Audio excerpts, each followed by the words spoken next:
The benefits, until people go to the genesis of the insecurity, we will not have a solution.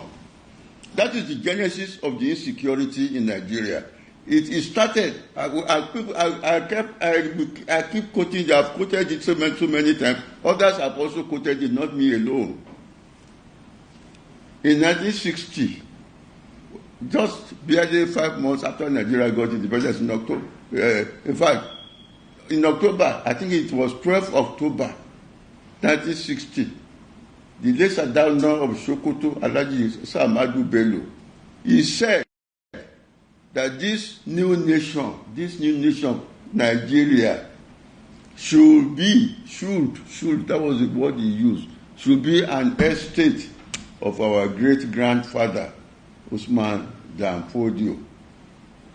And we should never allow a change of power.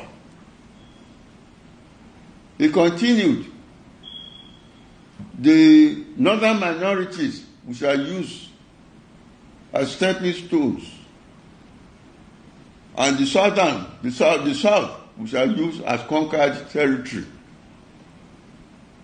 and we shall never allow them to rule over themselves. This ambition of the Fulanis to overrun Nigeria with their brand of Islam, which does not allow of religious tolerance, even within the Islamic faith itself, with a particular brand of Islam, so that if you don't believe in that brand of Islam, you are to be killed. Because even Yoruba Muslims, Yorubas were Muslims before Danfodio came to Nigeria. Islam in Yoruba land is older than Islam in the north. But we didn't take Yoruba didn't take the Islam from the north. Islam came to Yoruba land through a different route, and it predated that of the north. Even they regard Yoruba Muslims as infidels, because Yoruba Muslims are tolerant. In Yoruba land, we are very tolerant of religious differences. In families in Yoruba land, we have Muslims, we have Christians coexisting, living together, celebrating together. That is our own brand of Islam. So because of that, the Fulanis regard all of us, Christian and Muslim, as infidels. Because if you are a true Muslim, you are not supposed to live happily with a Christian. You are supposed to kill them. So I'm saying that those of us who think we are targets to be killed, by the same people who say they are the same country with us, we have a right to say no. We want to a place where we can live our own life peacefully. Without being afraid to go to bed at night, that some people might come and burn our villages and kill us and rape our women. So that is why I don't blame people who are agitating for Yoruba nation, for Igbo nation, for all sorts of other things, because we are all confronted by the same terror, the same terrorism that is now ravaging Nigeria, which is based on this Fulanization agenda. It is clear to me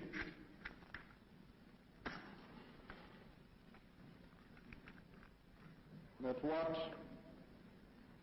my good friend turned bandit Gowon is planning there is purely to get a group of men round the oil terminal and then to shake the managers of the oil companies by the scruff of the neck and demand money. So at the Aburi Accord, Ojukwu was prepared. He said, look, let's reduce tension. Let's allow each region operate fairly, semi-autonomously. Let's minimize unnecessary contacts that will bring pain and suspicion. It will still remain a country, could have everything, our defense together. But Gowon agreed, because he saw that we were going to save the nation from going to war, save the nation from crippling, and restore some peace. He agreed. They signed off. At Aburi Accord. Aburi. So Ojukwu came back and we all hailed and said, thank God were staving off war and staving off this. A few days after that, Gowon now reneged. He had come, his permanent secretary, permanent whatever, there were those they call super palm sex, and they confessed, people like Asiodu, people like the former Kenzo, the former Oba of Benin, they were super palm sex then. They said they reviewed what was agreed. They found that Gowon had given too much to Ojukwu. He had given too much to Ojukwu. Can you imagine? Had given too much to Ojukwu. What is the meaning of that? By agreeing that everybody should be and control. Let them know they told him not to accept. Don't you think Western powers were behind the reason why the Aburi Accord failed? I wouldn't see what would be the real benefit of Western powers. I wouldn't see much benefit. The benefit there is that they said that was the period that the oil was discovered, the oil boom started. So don't you think the Western powers want to have that control on that oil? That was the reason why they had to influence Gowon on what he did. I wouldn't think so, because Nigeria was not the only place having oil. Oil was in the Middle East. If Nigeria was the only place, you can say that's the only source they have. So if I went to categorical, you are trying to say that Western powers were not the one that influenced Gowon? No, I don't think it's Western power. I don't think the influence was overwhelming. I don't think so. Why? I believe that it was the same Nigerian conspiracy, the same selfishness, the same greediness of this palm sex. They told us, they had interview that they felt he had given too much. So, it was to protect their own ego. So what they wanted to achieve by saying, they wanted to, they say, look, like, they say, how can a part be dictating to the whole? It was just ego. How can it be one man? What he says is what we're going to do. He's just ruling over one part of a nation. We have the 3/4 of the nation. What can he do? How is it? Because 3/4 of what you come to a negotiation. You come with your own 10 points. I come with my own 10 points. We agree on my own 9 or 7. And I agreed on 2 or 3 of your own. Oh, I see. So Ojukwu had a predominant, the logic of Ojukwu, his persuasive power, convinced Gowon that his own position was superior without undue influence. But when he now went back, the people around him, and they were north and west, they were yes now, because it was a war. It was a quarrel between the west, the east, and the rest of. As I told you, part of the reasons that this coup was carried out was to make the prime minister. Part of the coup. Domination politically. The North feared the domination of the South, educationally, commercially, etc. To break up, like Winston Churchill said that he was not made prime minister to preside over the dissolution of the empire when India was wanted to become independent. So that was the point, and I decided that we should not, I should not allow Nigeria to break away. We will not allow any part to secede. Now, of course, Ojukwu wanted, if he succeeded, yes, with the oil, the major oil is in his own part of the country, and at that time is in the eastern part of the country. Yes, in fact, he would be independent, he would be financially robust, and then who knows, he might probably go even beyond that. There is tension and panic among the northern elders because Gowon has just dropped his book, and at the same time we've seen IBB coming out to crowd. He's telling the Tinubu-led government, saying Nigeria might collapse if nothing is being done as regards what is currently happening in Nigeria and the northern part of Nigeria. And at the same time, we've seen what is going on in the northern part of Nigeria. Do you think IBB is right after Gowon just dropped his book, saying that any moment from now, if the Tinubu government is ready to act up, that Nigeria might break up? It looks like it's a clash of the truth, trying to find out the truth of what actually, happened. Remember that there was a certain narrative about, the coup, where they came out with, and they said it was an Igbo coup, and IBB came out with some and say there was nothing like that, So you can see that everything was being centered on lies and propaganda, and you can see Gowon now, 60 years after or thereabout, he's coming out with a book that has threatened the peace of the entire regions in Nigeria, because if you look at that book, you are saying that you actually killed a lot of people because you want everybody to pay allegiance. So because of your loyalty to a country that was not even created by you, or a land that was not being owned by you, and today your people are being killed in that regard, and you say because of that you fought war. That's a blatant lie, a confirmed lie from the pit of hell, and Nigerians should actually reject that Gowon's book, whether they came with Danjuma. Yes, you can see Danjuma donating 1 billion. You can see them donating, wherever, to encourage mediocrity. Now, of course, that's for me, that's what it means, all of a sudden, because immediately after the war, most of the oil was handed over to Danjuma. You can see the man that killed, Agui Irosi, donating mediocrity, donating to mediocrity, 1 billion naira, for people who destroyed Nigeria, in that regard. But let me just give you an insight of what Gowon was actually talking about, that it is a total, unacceptable, and it's a complete act, of attack on the consciousness of Biafrans, over 6 million people that actually lost that war. Yes, he waited. This is over 60 years. He waited until Ojukwu has passed on and other people has passed on. He's not the only one that kept the record. There are other records that is very clear. I've watched interviews of Gowon before now. He never mentioned most of the things he mentioned in that book while he was actually granting the interview. It is all about the resources of the Biafran land, the crude oil, the oil resources, the wealth in that place that actually triggered that war. Now, let me say, then Nigeria should ask Gowon, what does he mean by decree 8? Immediately after they came back from the Aburi Accord, General Anthony Atto,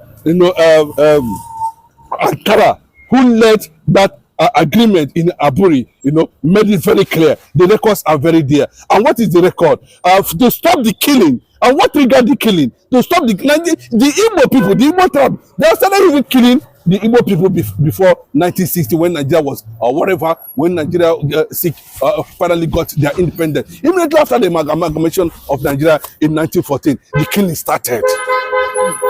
So you can see the number of years. It became very significant in 1943.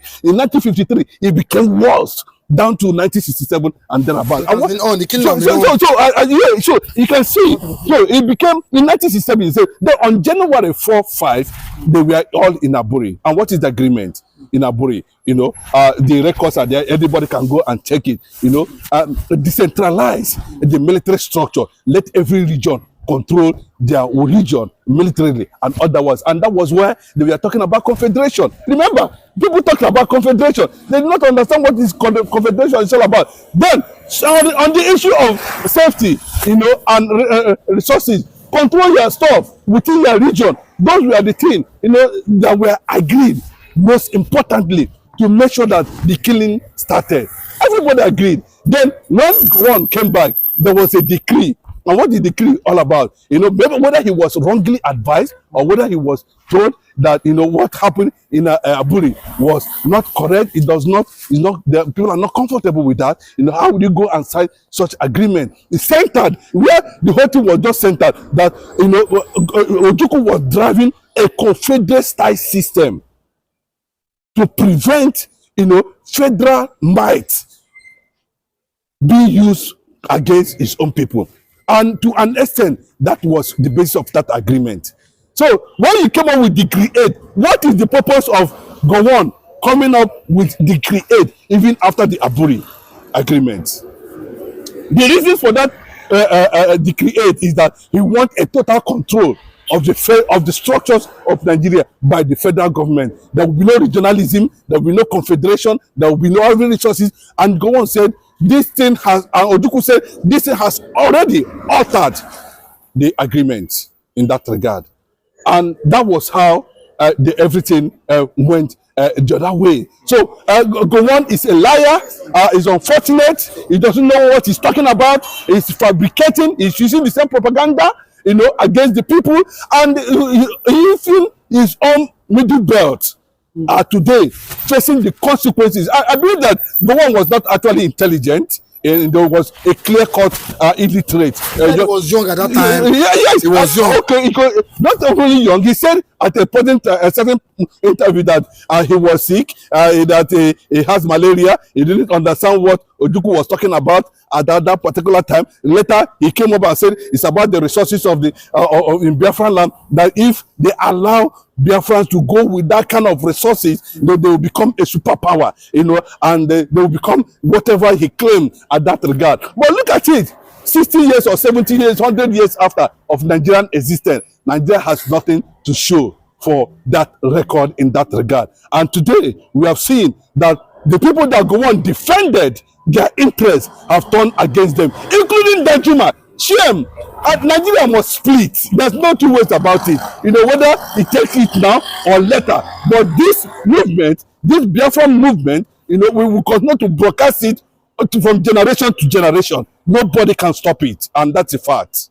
Nobody can stop it. But do you think that if Yakubu had agreed or move ahead with the Aburi Accord agreement, do you think Nigeria would have been this way? And Nigeria would have been a better nation than China by now. And Nigeria would have been a better nation than Dubai by now. Nigeria would have been ahead of India by now. Because if you look at the rate, I remember as at that time, the Southeast was the fastest developing region in Nigeria. So they have everything. Even as at that period, China has never come up. So many countries, Singapore, Malaysia, and all the rest of the countries we are talking about today, have not actually spring up.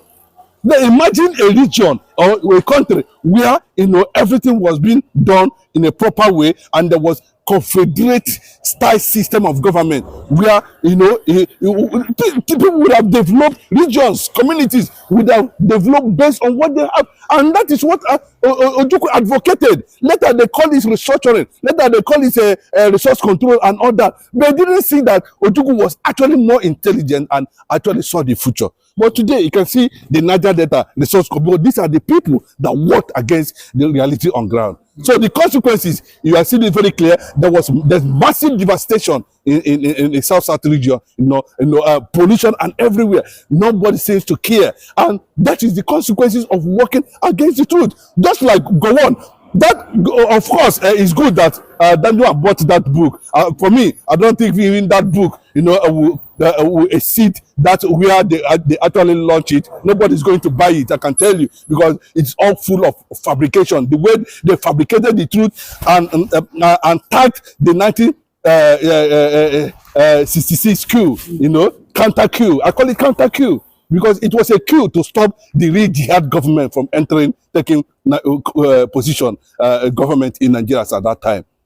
But we've seen the Congress, a lot of people, they say, likes of Ralimo, Ted Cruz, they've come out and say, what's the way forward as regards the solution, as regards killing of Christians and innocent people in Nigeria? But from what we are gathering, Tinubu is as if, according to a report, it was reported that Tinubu is about to change the name of Nigeria from Nigeria to United States of Nigeria, and at the same time abolish Sharia, which Donald Trump have been telling Tinubu in a private call. Tinubu, but his northern elders are saying Donald Trump don't have the right to change the Nigeria constitution. What is your take on that? To them, to the northerners and Bola Ahmed Tinubu, who is pretending today that he want to, yes, even if you want to change the name from, it cannot be United Nation, United Republic of Nigeria. No, we are not united. It has to be, United States of Biafra. Now we have the northerners, the southwest, and the southeast. The reason why is that the territory called Nigeria today was a Biafran enclave. It was a Biafra. It's Biafra, bro. Don't tell me. I'll tell you what the facts. With the northern part of Nigeria. What are you talking about? Can I tell you what it means? Can I explain to you what it's like? That the Biafra, the word Biafra, has been in existence before Nigeria was amalgamated and created. But the other three will I say 3 countries or two other like the bite of Zamfara. Okay, because you do not know. No, because you do not know. You do not know. If you look at the bite of Biafra, yes, they say it's bite of money. Unfortunately, that couldn't sell again. They want to return it. That's the way they are playing with the national anthem. They move front today. The next day they say it's this one. Nigeria is a confused nation. What has national anthem come to do with the reality on ground? Yes, if that's what I'm saying, that if you look at when the Portuguese came into this part of the world, you know, there was nothing like in Nigeria.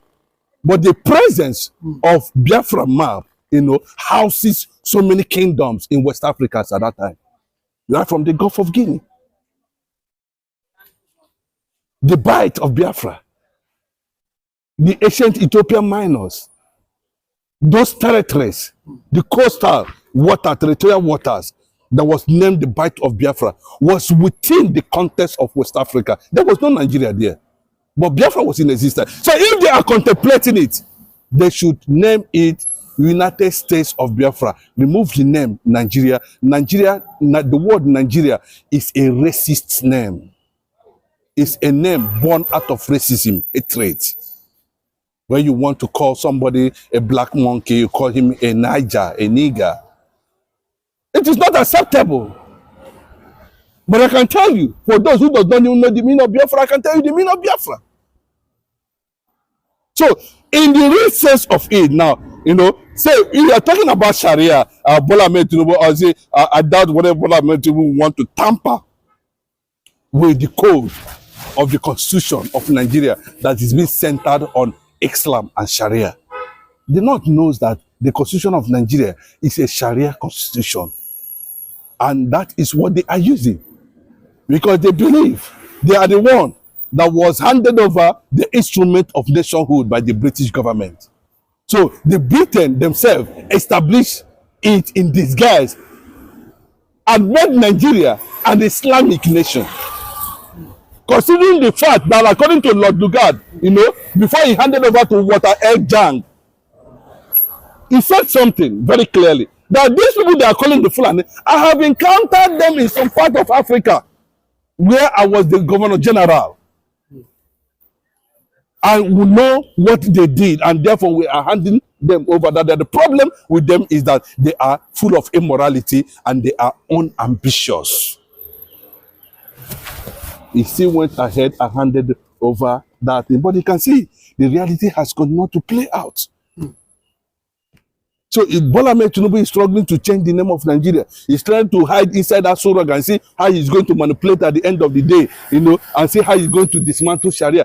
Try it and see whether you are going to last there in the next 24 hours. You know, of course, that will be the end of your second term plan. Of course, they have already concluded on that, given the recent Boko Haram attack by the jihadists in Nigeria. That's like what Mazi Nnamdi Kanu warned them many years ago. You know, they are coming to realize that the Igbo man is not the problem of the Yoruba, but the problem of Nigeria are the Yoruba people, because they are never on the side of truth.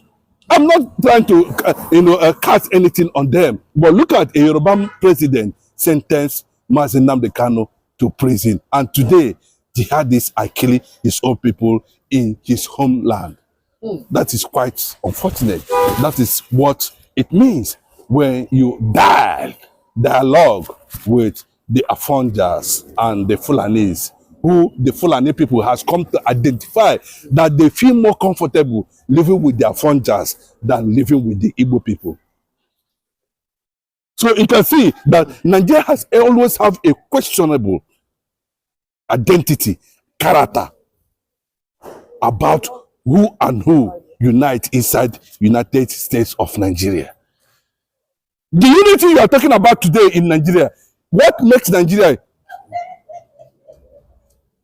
a nation today where people are pretending to love Nigeria and in truth they do not love Nigeria? It is because of the crude oil. Outside the crude oil, the Yoruba man will go his own way, the Hausa man will go his own way. As simple as that. The love for the crude oil is what they pretend about it. They pretend that there's unity because of the oil. That is it. it was purely an oil war, you know, that has an undertone of Nigeria Muslim Islamic war. Because a lot of people will still come to that. One day you discover that Chukwuma was the first person that stopped the enthronement of the fourth jihadist government in Nigeria with that 1966 coup.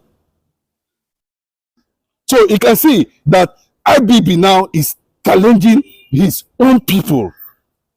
This narrative that Gowon has just come up with, you know, can trigger disunity, can make the world now, you know, restart, you know, the recognition, and Biafra become a reality on time. And that is telling the Northerners not to associate with themselves with what Gowon has written. That is completely rubbish. Few days after that book was published, that's where I will come out that, you know, I think the end has come, because this book do not actually capture the reality on ground, because there is certain diplomatic position Gowon would have taken in that book, even with the presence of his own people being killed. Everybody is questioning that. I think it has gotten to that point that nobody can no longer stop the Biafra movement, because, you know, what triggered that war was a result of Gowon's, you know, disguising himself and rejecting the real Aburi agreement in that regard. But just today we saw another set of person kidnapped in Edo State. We saw how the teacher was spied in the forest, and it was so painful. But do you not think the other day Trump was saying, watch out and see what will happen in Nigeria? A lot of people have been expecting that referendum is being looked inward. Do you think that is that time the US Congress, Trump, and the Knesset finally seek that referendum that everybody waiting for? Yes, I'm totally against Donald Trump on his so-called high-power diplomacy, bombing of attacking or trying to say he is going to put down measure there's no jihadists in Nigeria, while the jihadists all over the world have seen Nigeria as their, you know, indigenous and national camp and headquarters now. You know, everybody is just running to Nigeria, and that's where and that's what it is. Let me say it very clearly that unfortunately, Christians in Nigeria have been endangered if Donald Trump continues to take such decision. You cannot go to Israel and tell an Israeli man to cohabit with a Hamas man now. It's not going to, and that's what they are projecting, because there's a lot of lobbying going on in United States of America today, and to make sure that, you know, Nigeria did not break. But the breaking up of Nigeria is the solution.